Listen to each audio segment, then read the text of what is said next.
Hey guys, and welcome to or back to the Pause in Pursuit podcast with your host, Summer Clark. So guess what, guys? I've got another treat for you this week. I have another really exciting guest episode. I'm going to be speaking to Dalton Meredith all about his experience at AWC this year, including the pressure of a runoff, which he had to do, and also how it felt to become Vice World Champion at Agility's greatest event, pretty much. So this was such a good conversation. Thank you again, Dalt, for coming on. It was so fun. And without further ado, I will let you get into it. Quick weekly recap from me, though. First and foremost, you all know how it goes. Nothing much to report on. Still rehabbing the foot. It's all going well.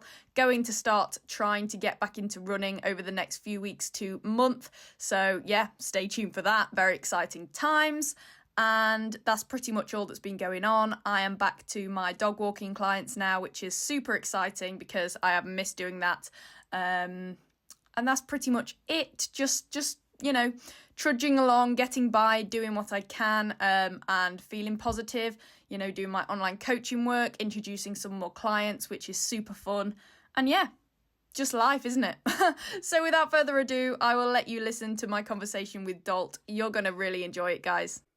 So my name's Dalton Meredith, and I am just a normal kind of guy. Nothing special about me. I've been doing dog agility for quite a few years now, probably like 10 plus years. Probably more serious in the last 5 to 8 years. The first, there was probably agility before the 10 plus bit, but it was maybe just sausage fingers through the weaves in the garden. Yeah. So I've been there. I don't know if I class that as agility, but yeah, it is still agility. Yeah, and that's it really. Just a person who does a dog agility, runs around a field every weekend. That's pretty much sums it up, doesn't it? Which I think most of your listeners will be familiar with. So yeah. That was an easy way to describe myself. Yeah, that's very accurate. And just as in the context of this episode's mainly talking about AWC, could you just explain kind of what went on at AWC in the sense of you having a runoff? Yeah, sure. So this year, I was lucky enough to go to AWC as part of Team GB. Had a really good time. Clippy performed really well, and we actually won the agility round. And then subsequently, because of that, tied on time with the other competitors. From the jump was heard of for 2 different rounds. Maybe in the same round to tie on the time is quite similar, but because it was a combination, made it even more strange. And we, in the end, we had to have a runoff to gain the gold medal, if you like, to see who would be crowned the Agility World Champion. Just because there can only be one, I guess, for the event. That was it in brief. But it was a cool thing to be part of. Probably because it's never going to happen again. Yeah, that is insane. Yeah, the chances of that happening. Yeah, yeah. When it happened, I looked up because I won the agility. Looked up at the screen, seen I won the agility, and I was like, "Oh, get in! That's good, job done." And then the combined scores came on, so it was like an instant. Oh no! Yeah. That is crazy. Because you see it in random classes, here in the UK, it's really close on time. Like the Olympia semi was everyone was in the same sort of bracket, but not that close. I don't think I've ever seen that before. That was really weird. And at that event, actually, they had a few other runs that were similar times. I probably just think it must have just been by chance, because obviously it's all electric timers now. Yes, the dogs are just getting so fast and they're so similar now that you can only really train them to do so much that they can't really go any faster. Yeah, true. Bless them. Yeah. So the first question then, and I really want to know this because I think I might have struggled, is how did you keep your nerves at bay when you found out that you would be competing in a runoff at AWC? Because it's the height of pressure, isn't it? Yeah, it was really weird. So luckily, I don't know if maybe some of the people know me a little bit. I don't really get that nervous, which is very fortunate. Obviously, in the earlier days, I would have been nervous, going back 5 years. But I think now, maybe nerves isn't the right word. More like the adrenaline kicks in and gets sort of pumped or excited to do it. But I don't think the nerves were really there. I think when I found out that I had to do it, it was more what am I going to do? Like, how am I going to get ready? Like, this was day 4 into the event. I'd done team and all my individual runs, and now I was thinking I've got to go get Clippy out of the van and do another run with her. And like, Clippy's like a really cool little dog, but she's also not crazy. Like, she seems like, because she goes really fast and does these things that she would just be up for it for all the time. But she's really like temperamental, Clippy is. Like, she's wanting to probably just have a cuddle and sleep over. She does find the agility exciting, but by day 4 and then that extra run, she definitely wasn't as up for it as she could have been. How long did you have between finding out and actually running? Yeah, so we did the run probably about 3 hours earlier, and then it was very confusing because no one knew what was going on. So I think in the end, the runoff was about 4 hours later. Okay. Obviously, it seems not bad 4 hours, but like day 4, and we'd been on site since 6 a.m. and then the runoff happened at 8 p.m. I think. Oh yeah, that's bedtime. That's horrible. Yeah. So it was it was weird. Yeah, wow, that's crazy. So, but yeah, nerves, fortunately, not too bad. Yeah, and I suppose with like the adrenaline side of it, you need that kind of anyway, don't you? Yeah. To perform well, so it's a fine line. For sure, and you didn't really like. I think I would have been more nervous if it was, or not more nervous, but probably like with the nerves, like I probably felt more trying to qualify in the first runs than that runoff, just because it had all happened and like there was no choice to this. Like I knew the outcome was either going to be gold or silver. Yeah, so it was a bit different. Still good either way, really.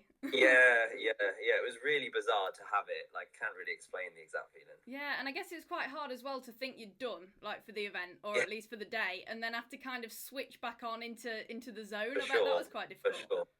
For sure. Yeah, that was definitely the hardest thing. Like, getting ready again to do another run. And I know Owona, who won, obviously, she's really good at that. Like, I respect her a lot for agility. She's super good at getting in the zone. Yeah, stiff competition. For sure, for sure. Goes without saying, I suppose. Yeah. So what would you do differently if you were to compete in the runoff again? Or would you do anything differently? Or are you happy with exactly what you did? Yeah, I think I was really happy. I don't think I would have been able to change anything. Obviously, probably if I was going to make it different, I would have not had a runoff. That would have been amazing. Ideally, yeah. But yeah, there's not a lot that I would have done differently. I think that like the dogs are just dogs. Like I don't think I could have done anything to get like in ready for that moment any more than we did, and it was over like really fast. Like they are like how I always look at it is like they are like I just said dogs like you never know like what they're going to do. A lot of the time it goes right. Just unfortunately on that one occasion it just went wrong in that second. But yeah, it's impossible to really know what to do. I guess just do the same I do before every run, and we did that. It's just pretty much like any run, isn't it? Yeah, for sure. Yeah. I often have to think that like if something goes wrong in a run, I kind of think, yeah, but he's literally a dog, and it's a surprise that we even get them to do what we get them to do. Do you know what I mean? Absolutely, for sure. That's definitely important. So, yeah, definitely. How did you feel about the course that you were faced with in the runoff then? Did you like that course when you walked it? Yeah, this is quite a good one actually, because it's not a lot of people know how the day panned out. I can probably say because I think it's not like it was a secret. So we did the agility round, found out that we had a runoff. Be fair, originally we didn't know there was a runoff, so there was a lot of debate leading up to the runoff as to what would happen. People were saying that I had won because I won the agility. We did know that there was an FCI rule that said if there was a tie for the championship, like the agility round individually, that there would have to be a runoff on a third course. Okay, yeah, different. So we knew that rule was there. The organisers didn't know what course they were going to give us. And this is really interesting that a lot of the judges that had been there were not actually that happy about designing an additional course. Just because like this is like also set for the competitors, like this is like one of the biggest events for a judge. So like their courses, they'd put so much work into each and every course that had probably been designed like weeks or months in advance. So that they were really like dubious to want to design a course all of a sudden that's going to be like for one of the biggest moments in agility for a long time. Yeah, that's Obviously, true. yeah, which a lot of people really had thought about, but that was some of the judges that they were talking about. And then there was a lot of debate, so what course we were going to run, and we actually ended up walking the large agility course, which we didn't run in the end, but we walked it still. Oh. Because that was what we thought we were going to run. Yeah. Oh, God. And then the course that came out was very basic. But that was because I believe that the only way there could be a winner was until someone got eliminated. So I believe that they were just trying to not make it too hard so that there would definitely be a clear round. Yeah, because if both of you got eliminated, that would have been a pain, wouldn't it? Yeah, we would have had to run again, apparently, and again and again. Over and over till the end of time. Yeah. It is. I think it's just something that they never assumed probably happening, and it happened. So that was really like unclear. Yeah, it's something that you can't really plan for, can you? No. As a judge. But the course itself was okay. Like I wasn't like overly excited by it. I think that it was good that it wasn't too hard or too crazy, because we didn't need that after all this time. It was okay. The way it was set up was good for me. It just didn't work out. Yeah, you probably wanted something a bit more chill for the very end of the event anyway. Yeah, for sure. And even as a judge, like often judges, like obviously I'm a judge, so like I'll make a course and then I'll go back and change bits. Do you know what I mean? So to have to make one on the spot and not get the opportunity to like change bits of it is quite a big thing. Yeah. That's yeah, really definitely. tricky. It was really tough on the judges. That was to try and design a course. All of a sudden, they did really well. Bless them. So basically, stressful for everyone involved. Yeah, the whole thing was stressful. There was so much going on. Like, there was also things, because this was linked to it in a way, but me and Awona both discussed potentially about not running. Like, there was no rule. Say, well, what if we don't want to run? Like, our dogs have been through quite a lot of stuff. But yeah, it was discussed in the end that wasn't possible because there had to be a run to make a winner. I was going to say, what would they have done without one? Yeah, we both agreed on that then. And also, Awona was super good. Like, for anyone listening, like the whole thing was really easy. We both sort of talked all day, communicated. It wasn't stressful in any way. It was quite fun. Yeah, that's nice. Just a bit odd. Yes, definitely. One to remember. Yeah, for sure. So this one's a good one. It's, do you have a pre-run routine? And if so, what is it? And then also I was going to add, you know, is it the same every time or does it change depending on the event? Yeah, so pre-run routines, I think everyone in agility probably has something that they do, I guess, now. Unless maybe...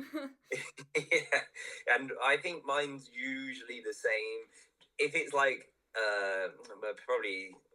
it starts with a warm-up routine. Like I think we all do a warm-ups with our dogs and ourselves. That one I always start with, and then probably like before I go into the ring, I always have the same sort of thing that I do with my dogs. I like them to just be chilled by my side. I don't have anything like weird, like no dancing or some like some magic things I do to the agility gods to go clear. Nothing superstitious. Yeah. For the AWC and the really big events, I think the routine changes quite a bit because I would say being in that atmosphere for the dogs is a bit weird. So like Clippy usually comes out like maybe like an hour or so before the run. Okay. I try and keep her really warm and do some things because she is really like keen to get going in those events, but like she really needs to like be there and present sort of thing. She's not very good if we was just go into the arena last minute. Yeah, needs to get used to it a bit. For sure. So if we're like at a show and we're outside, it's really easy because we're just outside, we're near the van, go wherever. But those ones I do try and get her inside early enough so that she can sort of chill, walk around. She seems to enjoy it more that way, I think. Yeah, to be fair, I don't think a lot of dogs like love sitting in the car all day. Like I feel quite sorry for Arrow when he's in the car. I'm like, I'll get him round for a little walk. Yeah. Just to cheer him up a bit.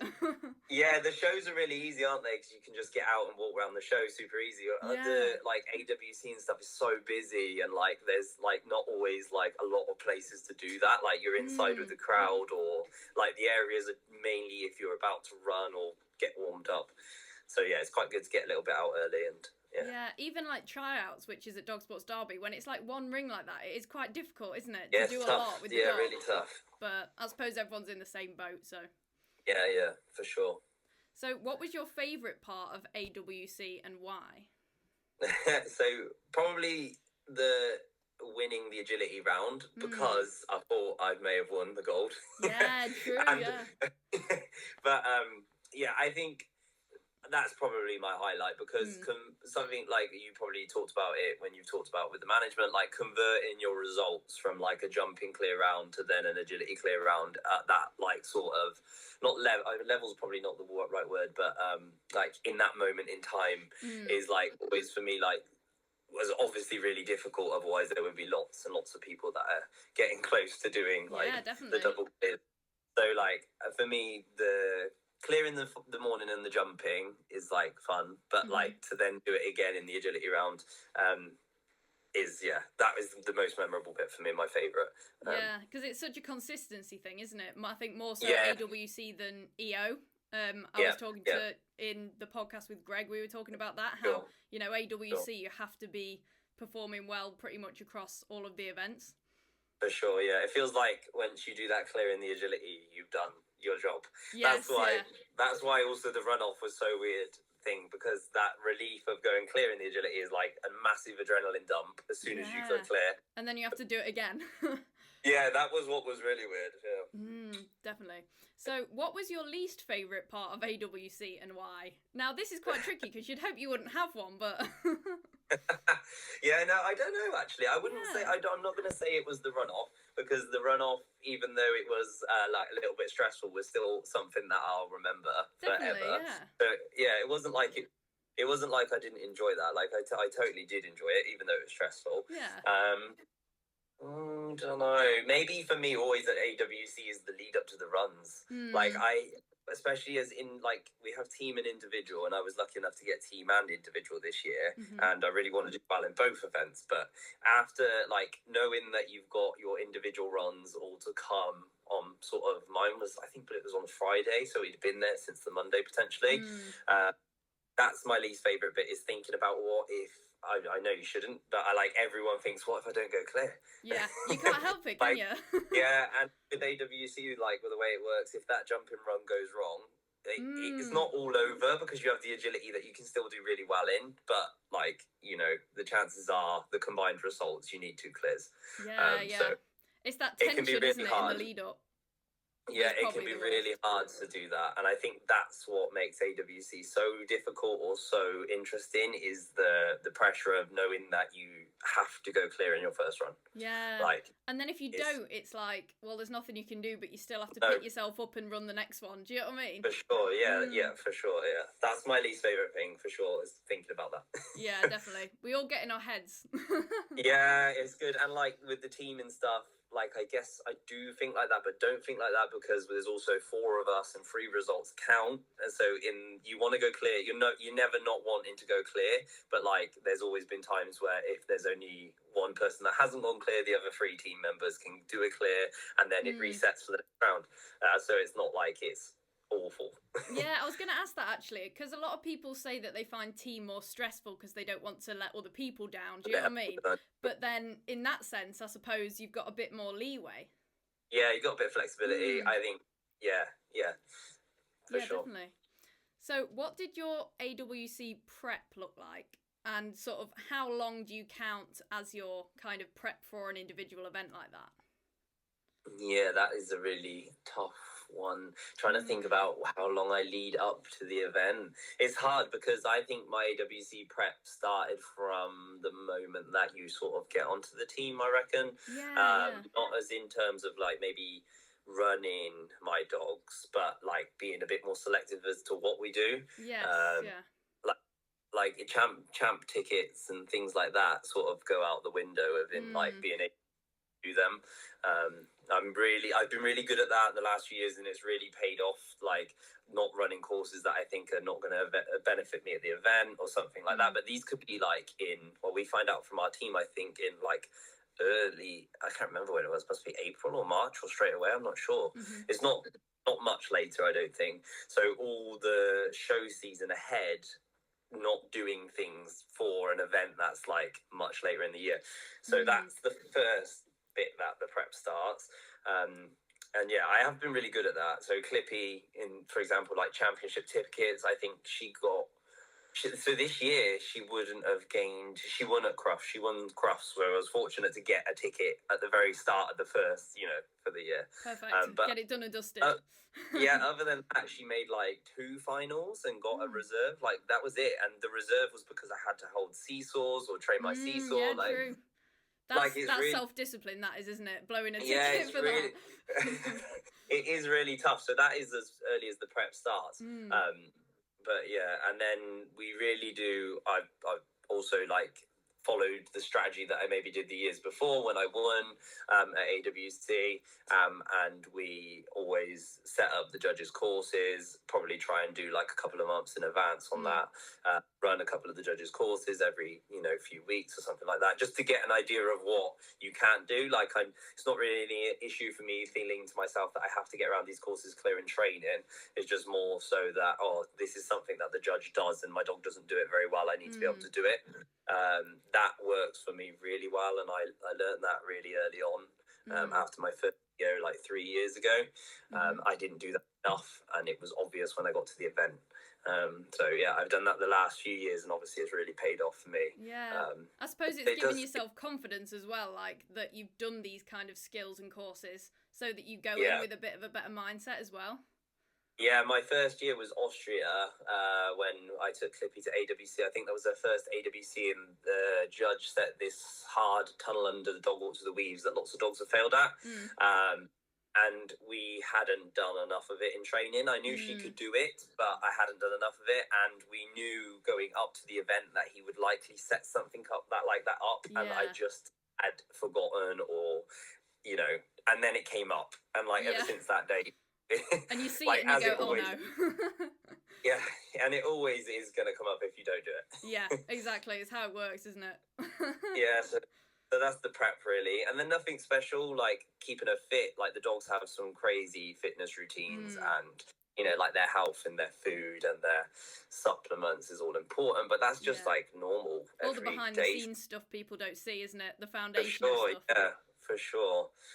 But nothing really much more exciting than that. I think that it can be really good at being strict on what you're doing with your dogs, as long as you know that you're doing the right thing. Yes, the show, not running everything. That's good. Because some people might also view running every course as doing the right thing for their prep. So that's also not. I was just about to say, every dog's totally different, aren't they? Because with Arrow, if I don't do something with him, when he comes back from this little break that we've had, he's going to be off his head. If he doesn't do stuff, he'll just be crazy. So the more he does, I found, he's got his head better, he's more consistent. So it's about knowing your own dog, I suppose, isn't it? Absolutely. And Munchie, with Clippy's sister, my medium, throughout the years, we always discovered that she was similar to Arrow in that way. I had to do stuff at shows. Even if I didn't particularly like the course, would be to do something on the course and just so she was in the show environment, because she would just go mental. Whereas Clippy's a little bit more level-headed. I would say that she's quite easy to cope with, not having to do much and then still really getting excited for it. Yeah, that's good. Because as well, it's you want to protect them from injury, don't you? So it's, again, balancing it. Yeah, that's also the most terrifying thing with any event. Bubble wrap them. Yeah. Again, though, there's only so much you can do there, isn't there? Oh, definitely. If they do all their fitness and their physio, I'm assuming, yours get physio and stuff like that, then that should hopefully prevent anything going too wrong. Or you'd like to think. Yeah, yeah, hopefully. Still have got hope. Yes, exactly. So what does your general weekly or monthly training routine look like? So I'm assuming this is not in the lead up to any major event, just how you train your dogs in general. Yeah, cool. So I don't have a specific training routine. Lots of people think that's lots of people like to have a training routine. I don't really. I think that I'm okay with keeping it in my head as time's gone on now, but probably going back, I would say 4 or 5 years, definitely did have more of a training routine that I followed. And now I feel like I've gotten to know my dogs really well, or I feel like I've ran a few dogs that are all different in a way, so you sort of learn what works and what doesn't along the way. So yeah, I do sort of just do what I feel like I need to do at the time. It's just we don't do a massive amount of training. I feel like it's more what we set up is really important. So I think there's lots of people that probably train a lot, but if you're not setting up things that are gonna really benefit you in the way that you want, then it might be for nothing or actually make things work. Yeah, and it goes back to like not doing stuff that you're already really good at just because it's fun. That's it. If that makes sense, it's like doing the things you're probably going to fail at just so you can get better, which is tricky. Yeah, and I think that's how we do like a couple of sessions a week, maybe training just when we can, because we don't have like an indoor venue or a menage or anything, so we're outside on grass, the same as most people. I know that's not that wasn't meant to sound like I feel really rubbish only having grass venue. I know what you mean. You just got to take it when you can sometimes. Yeah, that's like, it. Especially at the moment with the storms and all the horrible weather and stuff. It's hard. Yeah, definitely. So we do a couple of sessions a week, do some skills, do a little bit of sequencing. I think maybe towards like, I know the training plans towards the bigger events do change because we try and do some courses over like the winter time, just some skills or some little small sequences. Contacts, always got to be doing contacts because they're forever ending. Oh, honestly. No.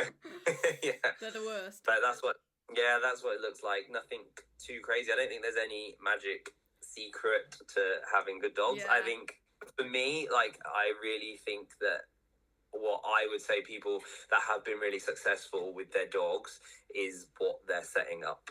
I think that you can be a really good dog trainer, but if you're not setting up the correct things, then that definitely has a massive impact. No, that's true. I think there's some really good people that can teach some really cool things and anything like, but if you're not setting up the correct things, and I think that's the hard bit about dog training, probably. Yeah, it's knowing what to set up. Yeah, it's like, it's easy to teach like a trick. Like, I'm rubbish at teaching tricks. I couldn't even, I have no tricks because I'm so bad at it. But there's people that are amazing at teaching tricks. But like in terms of agility, I would say that's the same as teaching some skills. Like, you can teach a freddle or a skill, but it's like how you're doing it in terms of like a little sequence or something like that. And doing it at speed as well is a whole nother ballgame for dogs, especially very drivey dogs. That's it for sure. Yeah. So I feel like that's a really big part of the training.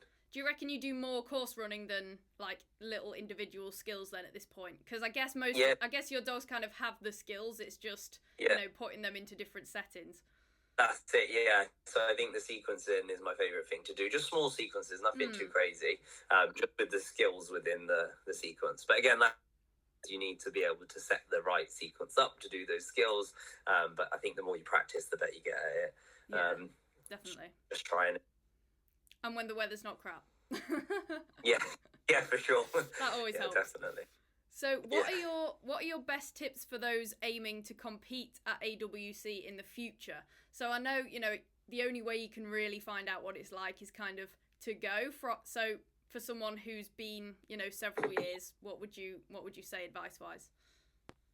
Yeah, so obviously the first thing is to get onto the tryouts. Like, are we talking already done the tryouts at AWC or pre Team GB? We'll say pre first because with it coming up to tryouts and stuff, like long term now. We'll talk long term to start with. Yeah, so I think that anybody that wanting to do it is just obviously need to be, I always say prepared is probably the best word, I think. Like, I think it's always benefited me the most when I've been the most prepared I could be for something like that, even if it's our tryouts. I know that's hard because of the weather again, but like it goes back to like knowing what you need to your dogs can and can't do. I really think that's probably one of the biggest things. Like, I think back in agility when I probably didn't do as good as I've done in the recent years was when I would most like go into the ring and be like, can my dog do that? Now I don't think that my dog can do everything, obviously, because that's not normal. But like, you know, but you know that you've experienced, or you and your dog have at least experienced something that's similar to the challenge in front of you. So I think that's like probably my best bit of advice, because if you go into the ring and you're thinking, I don't know if I can do that, then chances are you probably haven't done it well enough or enough. Like, as much as everyone doubts themselves, like, if you've done something enough that you know you can do it, it's gonna kick in like in your subconscious or whatever, and you're gonna know that. Yeah, and then you'll probably do some silly handling because you're stressing about it. That's and then, it. Yeah, for sure. I think that's probably the one thing that I probably learned and done the best. Obviously, with young dogs, it's really difficult because they are also just learning and growing up. Like a lot of that just takes time, and you can't really do much. I was going to say, I think with young dogs, it's more about just exposing them to that and not having too high expectations, I think. Yeah, that's it. You learn along the way, and you just sort of, you get to a point where you go, oh, actually, a second, I actually feel like we're ready now. Yeah, exactly. It kind of just clicks, doesn't it? Yeah, definitely. But as well, like judges' courses, stuff like that, you know, it helps to, because obviously they put the judges out, don't they, for tryouts and then the event. So kind of, again, just knowing what you're going to see really helps as well mentally. Yeah, definitely. I think even for your dogs and yourself, like you said, mentally, like you go in there knowing that you can probably do something that's similar. That really helps for sure. And then, like you said earlier as well, with your handling, you don't do silly mistakes because you do something a bit more confidently. Yes. You know you can do it. Yeah, exactly. And the amount of runs I've had where I've looked at the video and gone, why did I do that? Like, he could definitely do that. Why did I like overhandle that? And it's all about trust, isn't it? Like, the more you trust the dog, it always goes better. Always. Yeah, it's really hard to get to that state of mind, but it is the best way to be. I can remember, like, very early on competing with, like, my other dogs and remember doing all that, like, I panicked handling, things like that. So I think that is also just time that you do learn with time. Yeah, definitely. So in your opinion, then, what is the key to international success in agility? So this is very broad. Cool. As like you need lots of amazing dogs like Clippy. Yeah, get a dog like Clippy first and foremost. So yeah, international success. I think there's lots of ways you could do that because there's lots of events that are international. I think that obviously something like AWC does require, I think, sometimes just a little bit of a special dog. Yeah. Like Clippy, I would always say I trained her really well, but she is also like just a little bit like clever or talented more so than what some other dogs are. It's the same as humans. Humans. I think we'd all be Bill Gates if we wanted to, or someone as clever. Yeah, that's so true. But it's not always possible. Like you do have to like work with like what you've got a little bit. But obviously it's all still achievable, I think, because they're like we teach the dogs to do some crazy amazing things as it is. But I think the biggest thing that definitely comes into a big factor of international success. And the other thing is exposing yourself to like things that are similar if you want to do that. So like we travel a lot to Europe, not a lot, but like 4 shows that we would just go to European shows. We've been a few more this year. That's only recent. I think like the last 4 years I've been doing that, just a couple of shows a year or something. And that really helps because it's same sort of thing. You're going out of your country, which is a bit odd in itself, with your dogs traveling, and you drove say 8 to 10 hours, 12, 19 hours like our last show was, and you need to get to an event and you need to like try and go clear.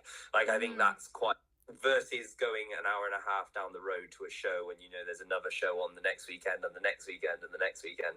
Like that one-off event with pressure.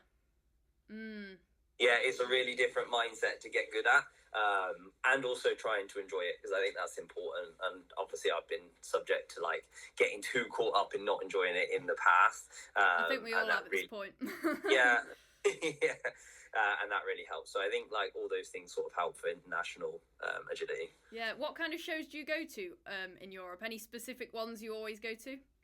Also, when we first started, which was probably about 4, 5, or maybe even longer ago, 5 years ago, first one was in Germany, and we went to like Agility in Mendig, which is like what people call like Grail venues, like one of the first ones that were like Astra Arena, really cool. So that was the first one, and then we've done a couple of shows over in other countries. We went to the Jutlandia Cup, which was in Denmark. We've recently been to Slovakia, which is cool, and we're going back again next year to Hungarian Open. And then another one in Slovakia. But there's loads of shows now. There's some, if people want to have a look online, they just need to go on Facebook, I think. And there's lots of shows, cool venues as well to go and stay at with the dogs. Yeah. But I do think that really helps, like just putting yourself out there and doing something like that if you're wanting to do international competition, just to get you used to how the competitors are, how their dogs are. It's very different because they don't have as many rings as us.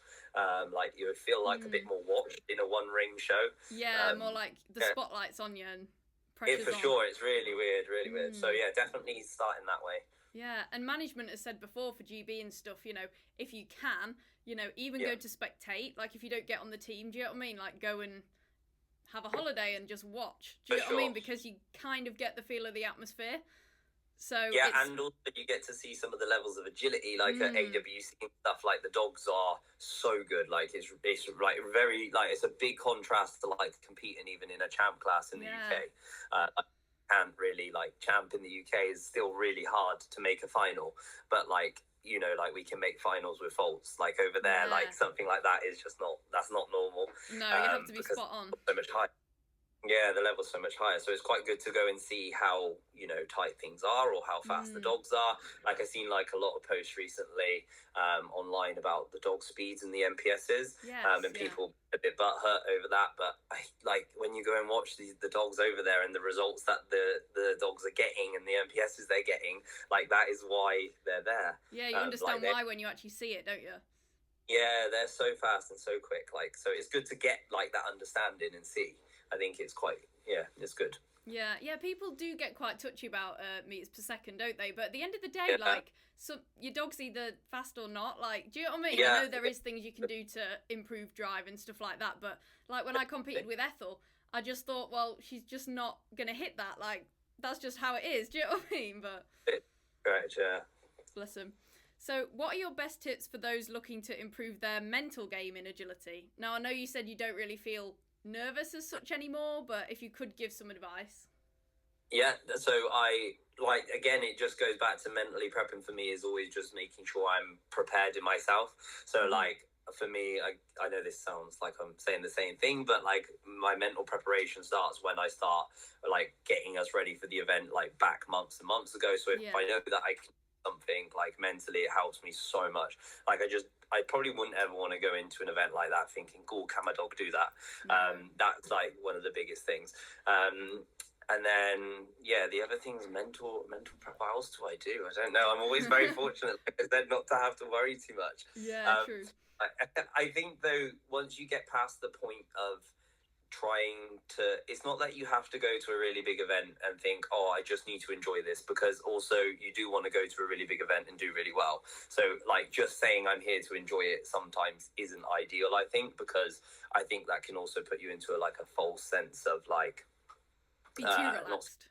Yeah, for sure. And like we're obviously wanting to go clear or win or something like that. But I do think that side of also enjoying it really helps, but not so much that that's the only thing you're saying to yourself. Like, it's finding a balance, isn't it? For sure. And I think that really helps because it just helps you not get too worried or too stressed about the result if it does go wrong. Because no one's wanting to go wrong. But also you still need to, or you want to perform to your highest level of ability. Yeah, I think a lot of people kind of talk themselves into being relaxed by saying, oh, it's fine, it's just, I'm just going to enjoy it over and over again. But it's like, it's never quite that easy. Do you know what I mean? No, I agree. Yeah, and like any other sports that I always think to myself that I would like put to the same level as what we're doing when we're doing these big events is like it would be like an Olympic sport, or it'll be something like really big. And you can imagine like a swimmer that's wanting to get a gold medal probably saying more to himself like, I'm just here to enjoy it. Yeah, that doesn't quite sound the same, does it? it is important, but like. So it's just having a balance of that. Enough that you're not going to beat yourself up on if it doesn't go to plan. Yeah, I think that's half of it is, the reaction to the result more than anything as well, isn't it? I think that's almost harder than the lead up and doing the actual event itself is kind of the aftermath and how you sort of move on from that.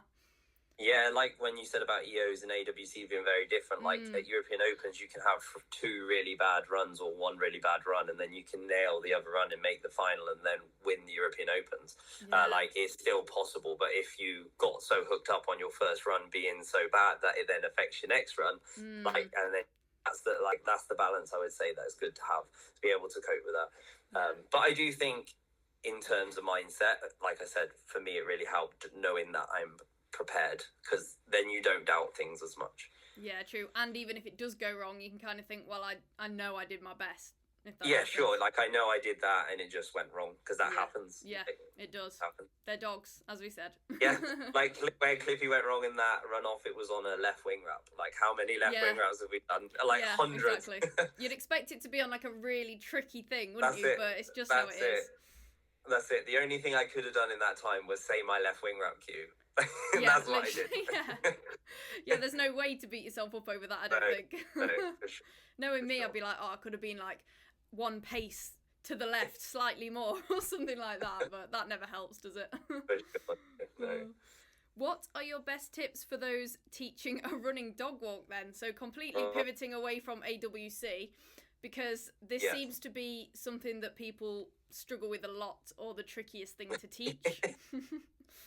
Yeah, I think anyone watching me with my dogs, like, I have okay dog walks. I'm not going to be giving out too much advice on them. I feel like probably I came into my worst problems with my dog walk when I skip steps. So like luckily now, like, Clippy's got a good dog walk. She still missed some. Like, Crush has got a good dog walk, man. She was a retrain. But like, I probably know in myself I could have done it better by not skipping steps. But I think it's really hard to skip. It's really easy to skip steps because of the dogs. They grow up, and then there's a show, and then you go to a show, and then you skip lots of steps already. Yes, when that's they're not very true. So I think just following a method, and if you don't know 100% what you're doing yourself, just search for someone that does and has proven results, probably, because there's lots of people doing running contacts now that I think maybe shouldn't. Not handlers, by the way. I mean, as in maybe coaches or courses are available. Yeah. Okay. But there's also lots of courses or people available doing running contacts that have had amazing results with lots and lots and lots of dogs, and I think that's something to look out for. I think not skipping steps. If you don't know, go to someone that does know. Yes. And we're fortunate, like, with social media, that there's so many things online that you can go to someone. You don't have to live near someone or something like that. And I think you can really good running dog walk now without even your own dog walk. I think that there's lots of that hire them. You can get a plank in your garden. Obviously, it gets to a certain limit, but I still think if you can hire venues and things like that, it's all possible. Like, I would never say it's not. Yeah, and often with a running dog walk, most of the training is with the mat on the floor anyway. So you know, if they've got that foundation with the mat on the floor, then it's usually pretty straightforward when you do put it on the plank. But if you don't spend enough time on the floor, I think that's when some dogs will be like, the mat is lava. Yeah, I agree. And I mean, this still doesn't solve it. Like, lots of the dog walks is so hard. I think at the minute this seems to be so, like, popular because I think our equipment in this country has changed so much in, like, the last few years, and I think that it's like there's lots of different equipment for our dogs now, so it seems to be more of that causing a bigger problem than it used to be. Because when Munchie retrained a dog walk back, she is 9 nearly, and she had a stop dog walk for a few years, so she had a retrain that was like 3 or 4 years ago, but we didn't have a massive amount of different equipments when she retrained, so it was super easy. We're seeing like 3 different types of dog walk in the ring, especially depending on where you go. Like, we've got so I think that makes it harder.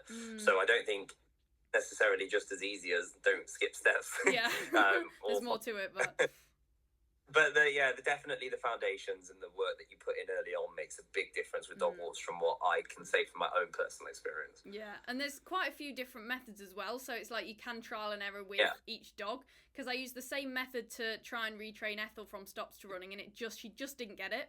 But then I used that same method to train Arrow from scratch, and his are great. So again, it's dog dependent and it's trial and error, I think.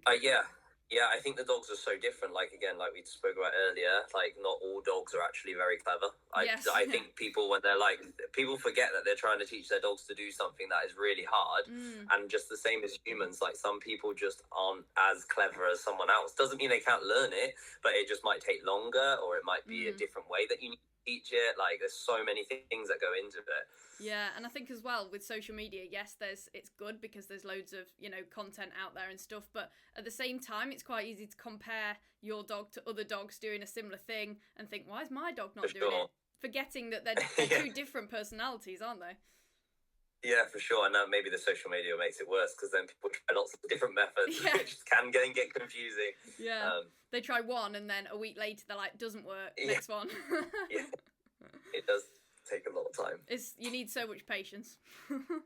For sure. Oh, yeah, for sure. I mean, like, Crush is now my younger one. He's like 3, and we had so many problems. And I did follow, like, really good at following the steps to begin with. Yeah. But then I did let, like, a few things go in the ring just because of the great climb to grade 7. And it's amazing how fast that catches up with you. Yeah, honestly. That's one thing I've learned, well, with Arrow and Ethel, really, is never ever let any criteria go ever again with any dog. Doesn't take long. I think it's like the months it takes to get back is not worth that one run. Exactly. We've all learnt the hard way. So what training plan do you follow for puppies aged 6 to 18 months then? So for someone who's got a young dog and they're trying to get it started in the best way for agility. Yeah, this is really like such a broad one, I guess, because all the dogs again are so different. Yeah. Like I always feel like my dogs are always really like speedy or up for it in the body space. Not saying fast because like agility is like it depends on the course, but they're always really up for it. Yeah. So I think like motivation obviously is my favorite thing with the young dogs. So I think like as long when my dogs are at a very early age, like I like them to be like a little bit naughty. Like you'll probably never see one of my dogs perfectly walking around on a lead by my heel. Yeah. Just looking at like my dogs are always, they're not naughty as in like bad behaved, but they're like they've got a bit like to a them. good bit. Yeah, they're like quite like got a good bit of excitement. I would say in that case, Clippy's probably the only exception because she does walk around like she doesn't really want to do much. She's then she's all of a sudden, yeah. But yeah, so usually like that's important for me that they're excited, they're keen, and then like I don't really do too much with them at an early age. I think that's quite important. Yeah. I think the hardest thing is for people and what people struggle with is not like seeing the dog in front of them. So like if they had the dog before that they taught this way, they just start teaching their young dogs or their dogs the same way.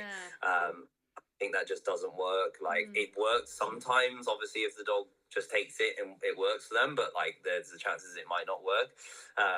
So I think that's really important to just see the dog that you've got in front of you and try and adapt. I feel like I like to do that quite a bit. So like Crush was a really good example as a puppy. He just wasn't really like that excited or into it. So we had to like encourage him to be like a little bit more crazy, whether or not it was like watching some other dogs where like I always see there's people that make the mistake with their young dogs already, maybe not letting them watch dogs and get excited. And then maybe like 6 months time their dogs are not that excited to do agility. Like it might work for some, but like you don't really know. You do sort of need to see it as it goes. Like I'm not saying not to let your dogs watch agility and get excited and go crazy because no one wants that. It's too annoying. Again, it's a balance, isn't it? Yeah, like you need to really be able to see the dog in front of you and go, oh, hold on a second. Like I feel like they haven't really had a chance to get excited by this enough yet. Because a lot of dogs just it normally happens for like, but you know some dogs it doesn't. So I think that's my favorite thing to do with young dogs. And then obviously as they get a little bit older, like we're getting like 10 to 12 months, is just doing really fun, fast things, nothing crazy, not like loads of equipment, not too like thinky or turny stuff. We're just sort of running in some straight lines and having fun. But I also do feel like my dogs all turn quite well. So like my favorite thing to do with the dogs is to really make sure they're turning like when we start to do stuff. So like won't rush into sequencing too much, like too many like turns with them until I feel like they're actually understanding their turns. So I think that obviously happens. Like some dogs again just like turning is a really big thing. Like everyone wants nice turns. Like you can't like avoid it because it's like the one thing in agility that makes a difference to time. Yeah, and it can save so many seconds, can't it? Definitely. And I think that some people just maybe do something. They go, oh, my dog can do this turn now, and then just crack on and forget that actually it's the same doing like a running dog walk lots of time in new scenarios. Like they need to see that they need to understand it properly. Yeah, generalize it. Yeah, and like seeing that, oh, hold on a second, my dog doesn't turn that great. We need to spend a bit more time encouraging that. Because again, like the dog before, that they maybe had turns really well. Yeah, so that's it. I like looking at all that stuff. And again, just obviously making sure the dogs are having crazy good amount of fun. Yes. That's the main thing that sets them up, doesn't it, pretty much? Yeah, like if that, you can really tell sometimes if the dogs are enjoying it and if they're not enjoying it, and like it's just being able to take a step back from something because you think is right that they're not enjoying because you taught that before last 3 years ago with your other dog, and changing it and not doing the same. Yeah, it's also really easy to like get a bit too excited about doing the more fancy stuff too soon, if that makes sense, and not getting bored of the foundations. Yeah, like I feel like my dog's at 18 months. Like there was a really big thing online. I remember like a few years ago, people like, oh my God, that dog's doing some, not me, but like people were getting really caught up on the fact that some people were doing some hard courses with their dogs, jumping courses, for example. Yeah. But the dogs are like 18 to 20 months, so they're old enough, they're competing. Yeah. But I also feel like that's not wrong. If the dog that you're running is going to enjoy that and is going to help them to stay fast. Yeah, like, I'm not saying I would necessarily do that with a dog that needs a bit more drive or a bit more motivation. I definitely wouldn't be doing that.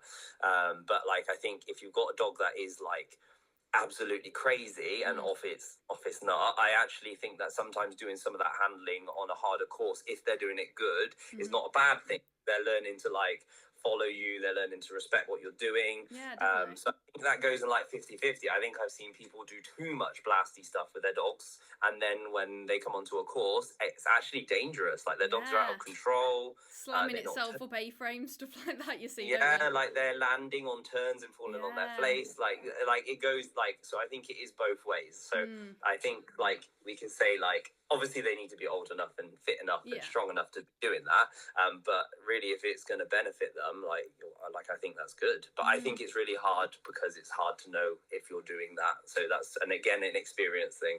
Yeah, and you can't really criticise, especially online when you don't know the full story of that dog. Like you're just seeing that one run, but you have no idea. Yeah, so that's tricky. Yeah, I obviously not young, not like we're talking like 18 months. Oh yeah. I was gonna say anything below that, maybe there is room for criticism, but. But yeah, I think that. So yeah, my dog training, that's generally how we sort of go. And body awareness as well, like you said about dogs turning and falling on their face. So getting them to know where their limbs are and stuff like that is quite important, especially for like your lanky dogs. Like Arrow's always thrown himself all over the place. So doing like little things just so he kind of knows where he is has really helped. Yeah, I remember back when I first started, like I didn't even know about like the proprioception and things like that, and like I was like, oh, it doesn't make a difference. I'm sure it doesn't make a difference. And then obviously now I do it all, and it does make a difference. Yeah, it does. Everything adds up, doesn't it? All the little things. Yeah, for sure. So yeah, that side is like really important. Yeah, definitely. So switching gears a little bit now, someone wants to know a little bit more about Better Dog. Yeah, cool. So Better Dog is myself and Jodie, my partner's business. We're both co-founders, and it really, because it would be good to just talk about this because it's all been agility, but this is also really cool because it all started from agility and also like our dogs in everyday life. So Jodie's digits had UTIs a few years ago, and we just were battling to try and figure out what it was, had lots of tests, and like a lot of the problem was that she just wasn't drinking enough. So we got into it in that way, and the fact that we wanted to give our dogs something to make them drink, and then because we're into all the health stuff with our dogs already, we were like, hold on a second, like if we're just getting them to drink water, that's great, but like, are they really getting much benefits from just drinking water, except for the hydration side of things? So that's why we looked at adding in the other ingredients, which are like the natural ingredients that we put in, like collagen and MCT, which is really cool, especially for our work in dogs. Like the MCT is really useful, especially with what we're asking them to do in a ring in like 30 seconds on a run. Yeah, definitely. But aside from that, just for the everyday uses of it and it being natural. And then also with little Munchie, she's only got one kidney. She was born like that. Oh wow. So she's only ever had one kidney. Yeah, which like her whole life she's been like that. So drink for Munchie and hydration and making sure her system is like nicely working properly is really important. So like having a drink that she could have that wasn't too like sort of too much for her to process. So I think like when we looked at trying to find other drinks in the initial stages, the problem is there's just so many other things in there that we just didn't want in there. So like not being natural or things, and like obviously for some dogs that's absolutely okay, but like it's not. We want it to be natural. Yes, But like for Munchie, it really highlighted how important it was that the ingredients were really natural, and there just wasn't anything. And me and Jodie started it for ourselves, and we used it with our own dogs and people we knew for like a whole year, like before we'd even thought about it being a business. And then we, hold on a second, this is crazy. Like, what are we doing? We should be doing this to other people. So everyone needs a bit. Which is weird. Yeah, it was really weird how it started because it wasn't an intention. But it just developed and snowballed, and then obviously we've got more products now. We've got like a herbal blend, which is really cool. Again, same story, just that the things in it are things that we would want on our own dogs. It's really exciting. It's really cool. It's lots of learning, things that we've never done. I've only ever taught agility for the last, I think, 7 years I've been agility teaching. So to go from teaching agility to doing stuff that is like not agility is really weird. But it blends in nicely because, like I said, at a show day, even, you know, our dogs are doing so much exercise, and, you know, if we go to the gym or do a run or whatever, we're thirsty, you know, we need to rehydrate. But sometimes, like Ethel, for example, terrible drinker, like she just won't bother. But they need that, don't they? Even if they don't want to, they still need that, especially when they're doing so much work in a day, and in the summer when it's hot, even more so. For sure. If you talk to, like, the way we, like, look at it now is with our dogs and when they're working, like, if you was to, like I said to you earlier, if you was to talk to someone that was doing something at the same level and you were like, oh, they haven't even had a drink for 12 hours, it just wouldn't be the case. Hydration is so important, like, in any sport, your reaction times, the way your body functions, But, like, I think with the dogs, like, people are getting a bit more wise to it now. Like, we spend tons and tons of money on, like, diet and supplements. I was going to say, there's so much in nutrition for, like, it's all the rage, isn't it? But not really on hydration. That's it. And, like, whenever you read, like, the stories and stuff like that online, the thing is you can manage without food for a long time. But, like, you literally cannot not have hydration or drink for, like, so it's more important. For sure, it's so important. And it, like, that was how we were then like, God, like, why are we not, like, looking at this as in, like, a option to give our dogs, like, other things within the drink that's going to benefit them. So it was really kind cool. Of killing a few birds with one stone, isn't it? So you're getting them to drink and you're giving them loads of, like, really good supplementation and stuff that'll help them. Definitely, yeah. It's really, really cool. It's been like really good. The last 12 months have been really successful, as in, like, people are really enjoying the product, which is really nice to see. Sometimes it's a bit weird to go to a show or even anywhere actually now. Like, I was out the other day and we were somewhere that wasn't even agility related and someone had some. And I was like, really? What? It's so weird. Strange seeing it outside of agility as well, when it's usually at agility where people have it. Yeah, it's so weird to see that it's getting out there, just because, like, everyone likes to, like, go on hiking trips, walking trips and things like that, and those dogs are still active. Like, it's like, you know, you're still going to benefit them from giving them the best they can. Yeah, I'm guessing you started selling it, like, at agility shows and online. Do you sell it in, like, just general pet stores now and stuff like that as well then? So no, we don't do any pet stores. We do completely through our own website, just so we can keep an eye on where it's going, and because we're so, like, I think so, like, not passionate, I guess, without that sounding too, like, soppy and romantic, but it's nice to, like, we're still, like, wanting to do it for a reason that's going to make a difference. As much as it's like a business, like, everyone knows everyone wants to make money, but, like, the reason why we developed it and started it was because it was something that was, like, so important to us, like, with the dogs that we had. And then like we're really trying to encourage people to understand, like, how important hydration is. Yeah, definitely. Instead of just the sort of general no understanding behind it, just get it because it's there kind of thing. Yeah, that makes sense. Sure.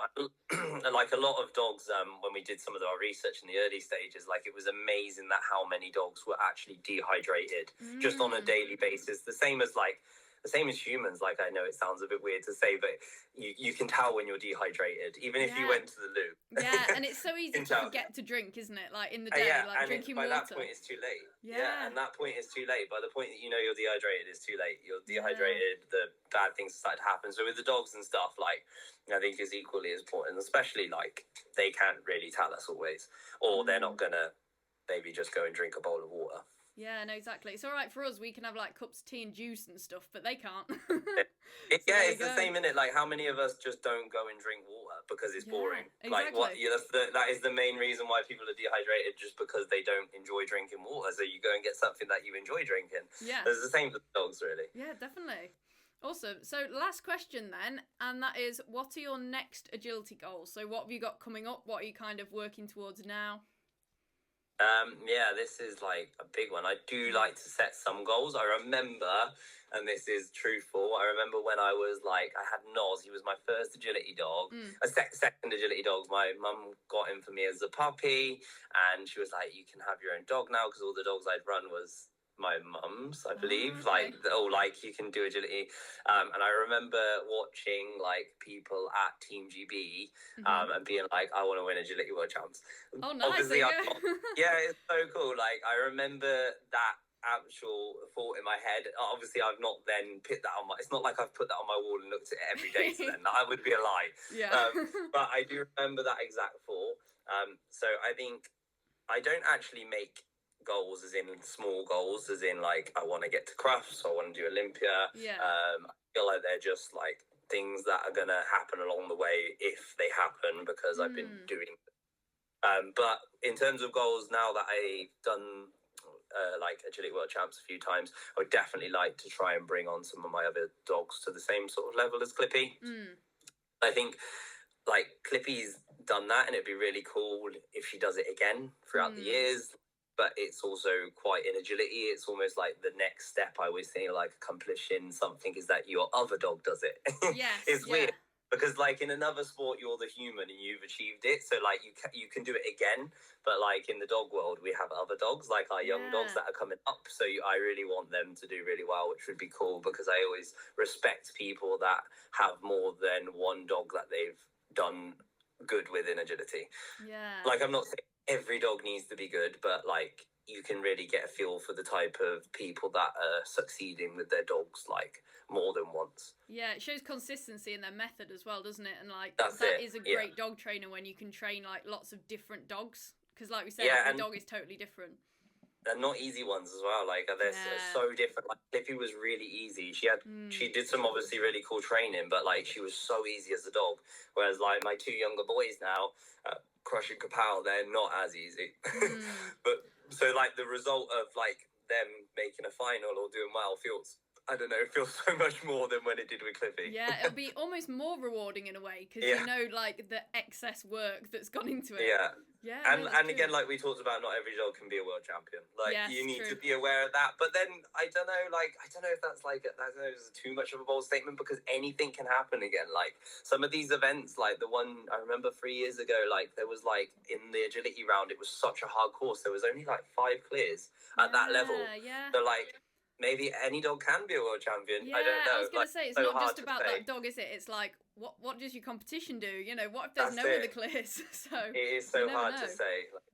So yeah, that's my biggest goal with my young dogs now, bringing them up to do some of the things that I've done already with my other dogs. Yeah, and the first time is always special, isn't it? So like when you do that with one dog, it's kind of happened, and yes, it's great to do it again, but then, you know, at least when you've got your other dogs coming up, you've got the chance to do that first time again, which is really special, I suppose. Yeah, it feels really cool again. I think it will never wear off. Yeah, definitely. For sure. How many agility dogs have you had now? So I had Noz, who was my first dog that took me to grade 7. That's the first dog I ever got to grade 7. That was the puppy that my mum was like, oh, you can have your own agility dog now. And that was like my first dog I had responsibility for. And he's still with us now. He's 14. Yeah, he's 14 now. And then I think that, who have I had? So Munchie, Clippy, Crush, Kapow. So 5 in total. Cool. So Noz was the first one. Munchie was my second one. Clippy then came along, who was Munchie's older sister. And then Kapow is the youngest of the bunch. He's 2 years old. And Crush is 3. And he's now sort of getting to the point, I would say, where we're starting to do some good things. I was going to say, that's such an exciting age, that, like 2, 3 yeah, area, it's like, it's coming up. It's nice, isn't it? Yeah, for sure. 100%. Like, it's really, like, you can start to get paid off for the work you've both been putting in, I mean. Yeah. How old were you when you started agility then? Well, Noz is 14, and I was already doing agility before that, but like I said, at the very lowest level. So I think even when I got Noz, the first few years was still like, I think, 14 years go back, I'm 34 now, so I would have been 20. So like I don't think I was really into it then. So, but probably since I was 15 or before. But maybe like I don't know if you can class it as full agility, because it was maybe like once or twice a month. Yeah, but the interest was there. Yeah, the interest was there. Yeah. I think there's lots of people that start that early though. Like yourself, you started really early. Yeah. I think I was 11 when I started. Really? That's crazy. But what's sad is I didn't realise the YKC was a thing for like the first 3-4 years of my kind of doing agility. So that's kind of annoying, but... Yeah, that's a great way to get started as well. Definitely. And like with crufts and stuff, you know, a bit less pressure for the juniors, but there are a lot of juniors in it these days.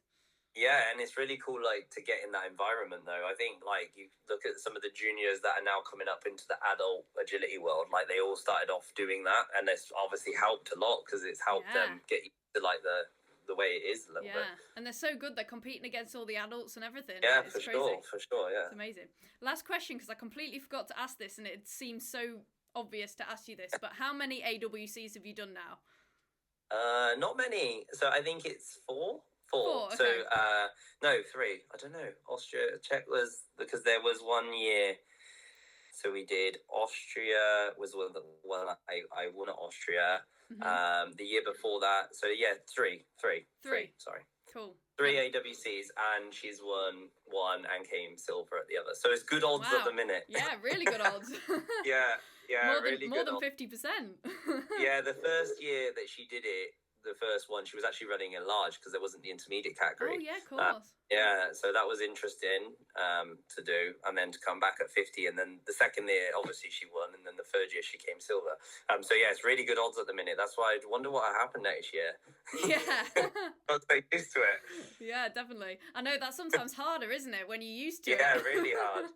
Yeah, like I feel like, because it's gone so, like, some people, like, I think, like, for myself, it's like fortunate because there's a little bit of luck involved as well, but like, yeah, it's like, well, what happens now if we don't get a clear round? It's been like on okay for the last few years. Yeah, I think people don't realise retaining the title is probably more stressful than if you haven't done it before.